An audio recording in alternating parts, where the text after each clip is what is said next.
We are out by Tabiona, Utah, and we are at the Skyrider Wilderness Ranch with none other than the Gary Young, founder and chairman of the board for Young Living Essential Oils. Yeah.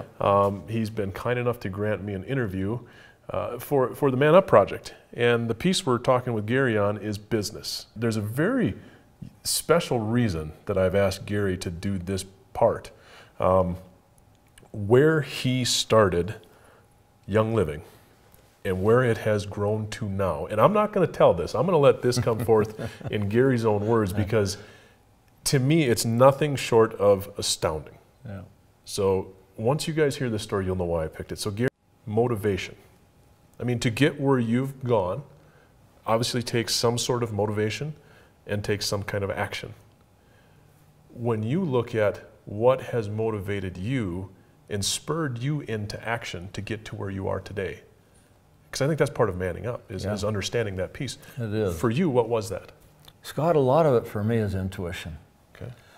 I think in order for any man to step up to the plate and go against the odds, so to speak, or do what other people look at as the impossible, is really, it's all about them and what their dream is, and do they believe in themselves. And I had a couple of motivation factors, and one was I didn't want to ever live like I was raised. I didn't want my kids to live like I was raised. I didn't want them to experience life the way I did. I felt there was more to life.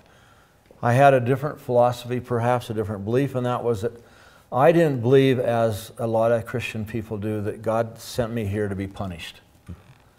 I believe that He sent me here to achieve my full potential. But it was up to me to do that. He didn't say it was going to be easy, but He said it would be worth it. And so there was a lot of factors involved, and so what made the difference for me is I would look at something like the essential oils. When I first discovered them in 1985, the real oils, not the perfume stuff that I got introduced to in '78, but the real oils in Geneva at the university, when I experienced that for the first time, I just felt that there was something here that was a gold mine, that it was something that God had given us, and why it had never been mined, I don't know. Right. But that's why I said the intuitive part of it. I just felt intuitive. I didn't know enough to really make an intelligent decision. Yep. I just felt in my gut, in my heart, this was the right direction to go. And the opposition was horrible. It was horrible. But once I made up my mind that this was the right direction for me, to heck with everybody else, it was the right direction for me to go in, then I started studying it. I wanted to learn and know everything there was to know about essential oils.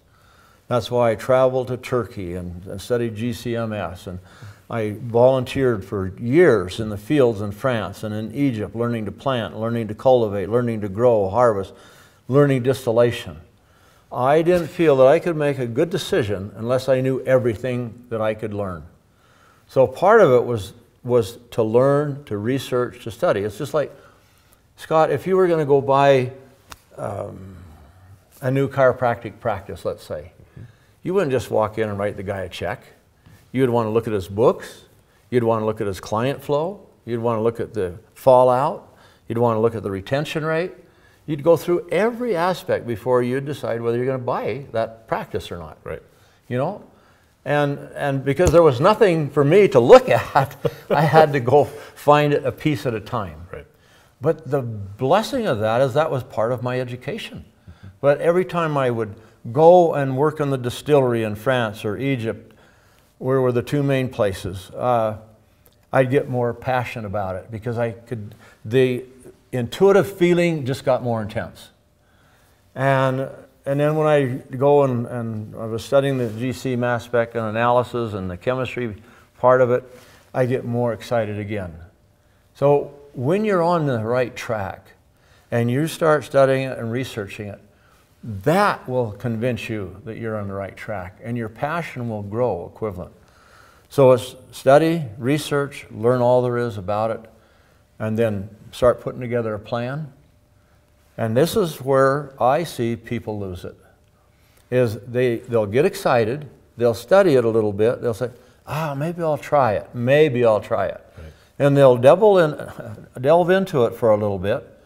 And, God, this is quite a bit of work, you know, maybe it's not quite what I thought it was going to be. Yeah. And they start doubting themselves and start questioning, and they quit. But when you have a dream, and you have a passion, and you have an idea that has value, and that was the thing for me. It had to have value for the people of the world, not just me alone. I couldn't get passionate about something just for myself. But when I could see the value it had for the world, it drove the passion. And people say, well, Gary, did you get excited? And I said, yeah, I got excited. But there's a difference between excitement and passion. Mm-hmm. Excitement is like, I like to refer to it as the igniter on a propane stove. Mm-hmm. You know, you hold the button down, you strike the match, and the little pilot light comes on. That's excitement. Yep. But as soon as you take your thumb off from it, the pilot light goes out. But if you hold your thumb on it long enough for the gas to get there, then it'll ignite the whole unit. Yep. That gas coming in is passion. And once that passion ignites, now you got a stove you can cook on, you got hot water or whatever. Yep. And it'll continue to burn until you turn it off. And so you use the excitement to ignite the passion. Gotcha. And once that's lit, then it's just hang on. But you've got to take it further. You've got to take it to action. And when you go from the study, the research, the identifying of the project and what it is that you're following the path on, and it's all good. But if you don't convert all of that into an action plan, it's a waste of time. Yeah. So, and that conversion part is where people drop it. Well, Scott, it's some ways, when I think back, it's almost like it's a dream. Yeah. You know, I don't spend much time looking back. And I don't spend much time thinking back, but when I do, because somebody asks me a question or we reminisce like we always do a little bit, it's like it's a dream. Because it was a tough start. You know, number one, nobody had ever marketed essential oils in the world before outside of the perfume and fragrance and flavoring industry. It had never been marketed. And when I talked to people about it, they just laughed at me. You know, said, "You're crazy. You can't market something like that." And so there was no real support. Even the person that I was married to at that time, absolutely just, no, this is crazy. Yeah. And of course, building a business in the 20th century is not like it used to be in the old days. You know, in the old days, all it took was tenacity and grit, and you could build a business. Yep. But now, all the rules and regulations and compliance stuff that you got to go through, it's a lot of money. Mm-hmm. And I didn't have the money. And so it was just work. And I was a one-man band for 2 years. Take the phone call, package the order, ship it out. Mop the bathroom, you know, fill the peanut bin after filling all 6 orders for the day. Right. You know, then get on the plane Friday afternoon and fly out to Dallas or Kansas or wherever and do meetings for the distributors, you know, all 20 of them. All 20 of them. And I'd generally I'd get out where I could do a meeting on Friday evening. And then I'd take a flight, or a lot of times I would drive. You know, sometimes Nancy and Eldon would meet me, and then they'd drive me to the next town. So we could do a meeting Saturday morning, and then next town to do a different meeting, or a meeting in a different town Saturday evening, and then another one Sunday morning, and then get on a plane and fly back home to take orders Monday morning. Yep. And it was a challenge, and while I was doing this, I'm trying to build St. Mary's at the same time. And there was no support from anybody around me.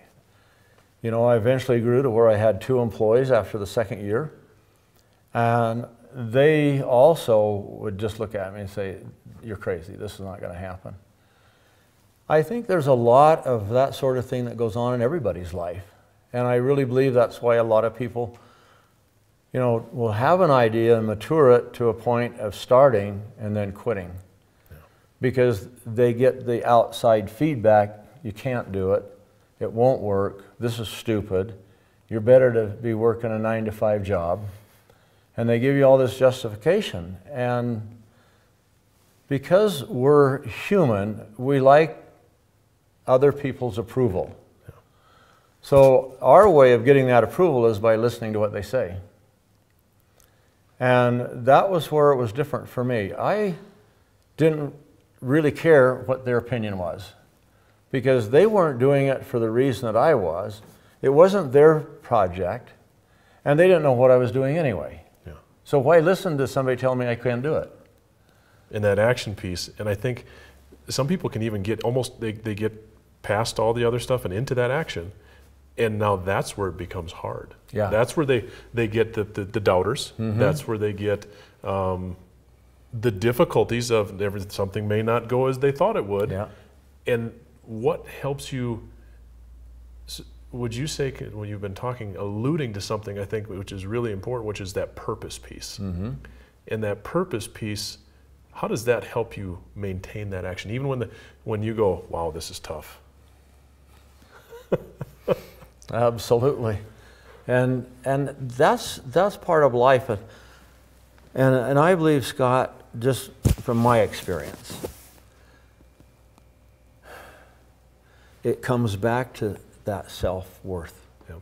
Because if you don't know who you are, and you don't have a strong ideal about who you are and what you can do, that's when you'll cave in when people start telling you it's crazy. Gotcha. Or you can't do it.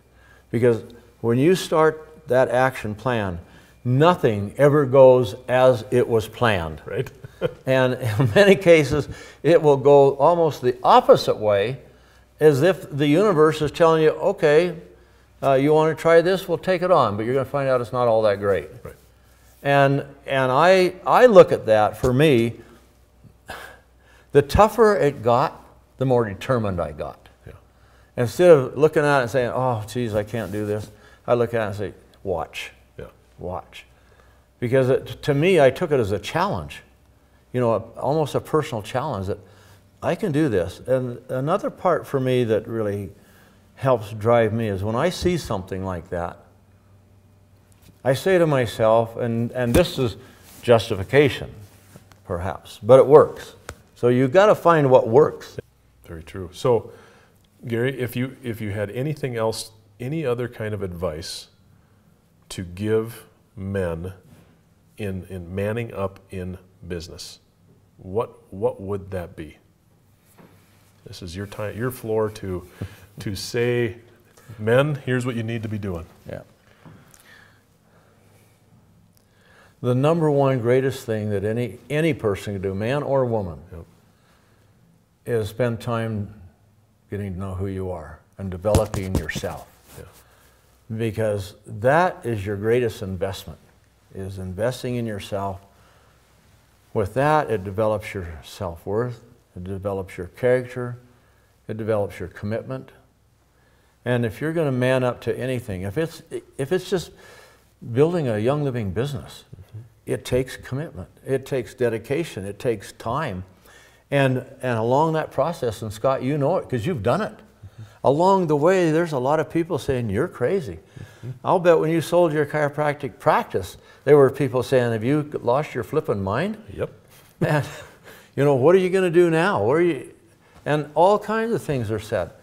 The best thing you can do is invest in yourself, trust in yourself, and live your dream. I honestly I can't put any better advice out there. And honestly, it doesn't, this is the business section. Yeah. But if you do that piece alone, and so many of these things overlap. Yeah, all of life overlaps. Yeah. If you can do that piece of advice right there, investing in yourself, figuring out who you are, moving forward with yourself, the rest of it falls into place. Yeah.